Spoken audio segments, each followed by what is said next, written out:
Hey, it's all with news, updates, and analyses, and clearly I've done something right with my last video because it just blew the heck up. Probably because unlike my last videos, this was a lot more useful. So thanks to everyone who's visited and subscribed, but I'm really sorry because I just peaked. It's all gonna go downhill from here. In my last video, I went over the early Legion endgame, and by the end of it, I said I wanted to see how it holds up to the early endgame of all the previous expansions. Maybe, but I did it. The reason for this video is to help illuminate a conversation going on between players about just how long is Legion's content gonna stay relevant. I don't have an answer to that, but it's an interesting thing to observe within the vocal community because, at least in my opinion, that sort of questioning is kind of self-destructive to the player experience. Like, where do you eventually go with that sort of conversation? Then again, we're talking about the more hardcore side of the community that, by its nature, is meant to push game systems to its limit.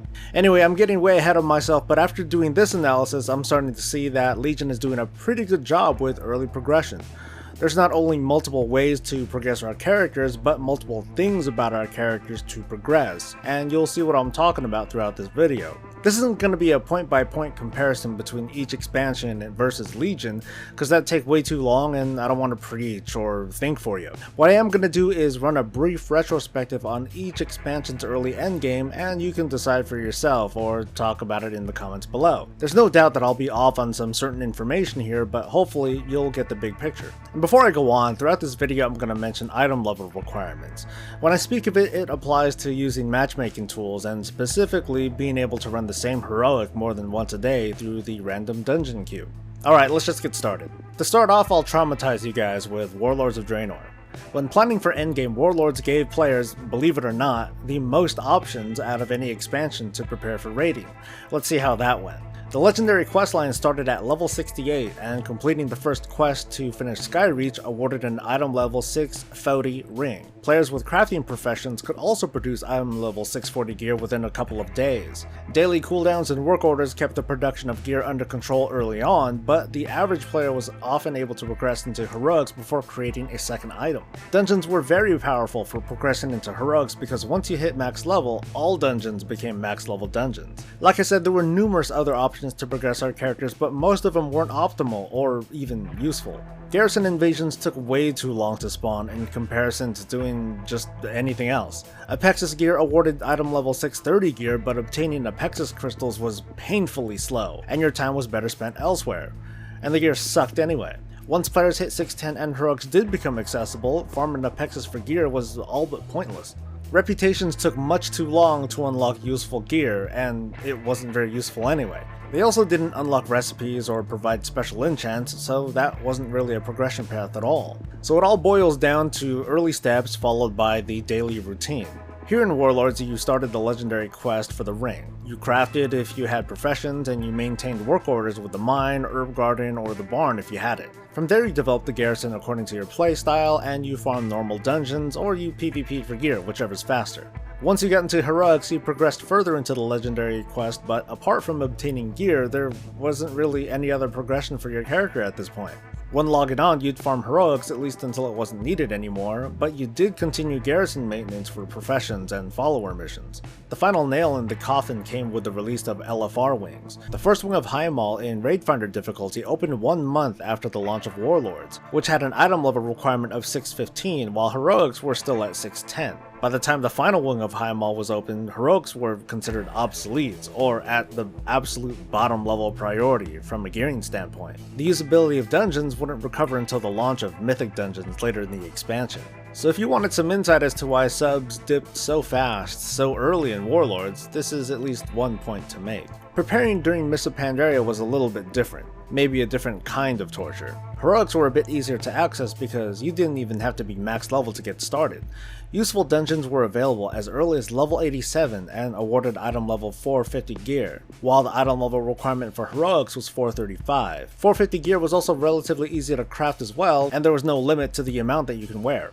Valor points and reputation were a big thing from the start, and when I say big, I mean big. Rep vendors offered powerful rewards including raid level gear and important recipes for professions like enchanting. Gear rewards were also purchased not with gold, but with valor. On top of that, most dailies awarded small amounts of valor and reputation, so by now you can imagine where this is going. So initially you progressed to the point where dailies were unlocked for every faction. You'd also farm the late dungeons, preferably before max level, so you can start acquiring gear for heroics. After you did hit max level though, many daily quests unlock and dailies themselves jump to the top of the priority list. Valor gained capped at 1,000 a week, but Reputation did not, so players did dailies regardless. Your daily routine was to complete every daily you could to cap Valor and or your Reputation gain. Past that, players completed their Valor cap and geared up with heroic dungeons. Folks were pretty frustrated with this sort of system. The competitive side of the raiding community felt required to keep up with their dailies every single day, and the lifting of the daily cap didn't help this at all. Planning for Cataclysm raiding wasn't as daily dependent as Myths, because Reputation gear didn't have a PvE point cost, and reputations could optionally be earned with special reputation tabards for the use in dungeons. However, special enchants were exclusive to certain reputations. Depending on your class and role, you'd focus efforts on a certain reputation to get a head enchant, but all players worked the Therazane faction for the shoulder enchant, since that was the only source. Compared to Myths, heroics were slightly less easy to access because players had to physically enter the respective dungeons at least once. 3 dungeons were also accessible at level 84 that dropped gear to help push players into heroics. At the start of Cataclysm, heroics were brutal for pickup groups and random queues, which made the rep grind even more appealing for the gear upgrades, but it still wasn't as bad as Myths. Valor dropped from dungeons, but it was a small, maybe pathetic amount compared to what raiders could later obtain, and LFR wasn't even a thing until Dragon Soul was launched. Cataclysm included Tol Barad and a single boss raid. This gave players the small but meaningful chance at getting some gear in Valor if they could handle getting a group together. So to prep, you just needed to gain access to dungeons and quests to access relevant reputations and tabards. When players logged on each day, they completed relevant dailies for their character, farmed dungeons to get gear for heroics and whatever valor you can get, and complete the Tol Barad raid if you had time.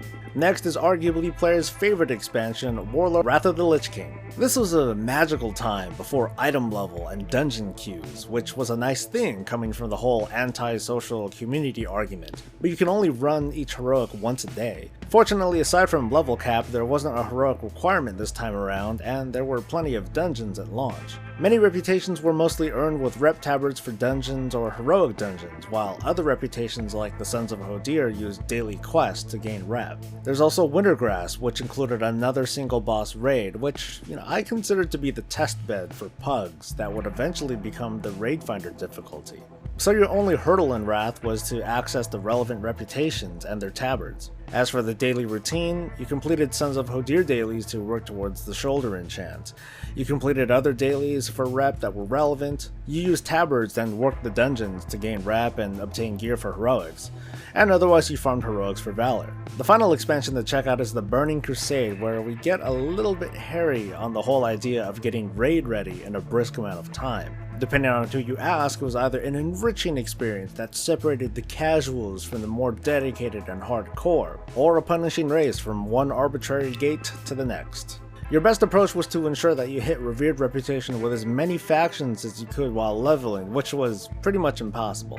The biggest source of reputation was from farming the dungeons relevant to the faction you're trying to work. When you weren't farming dungeons or you otherwise couldn't find a group at the time, you'd also be farming certain mobs for one of 2 factions, the Aldors or the Scryers. These gave out shoulder enchants at Honored and Exalted level.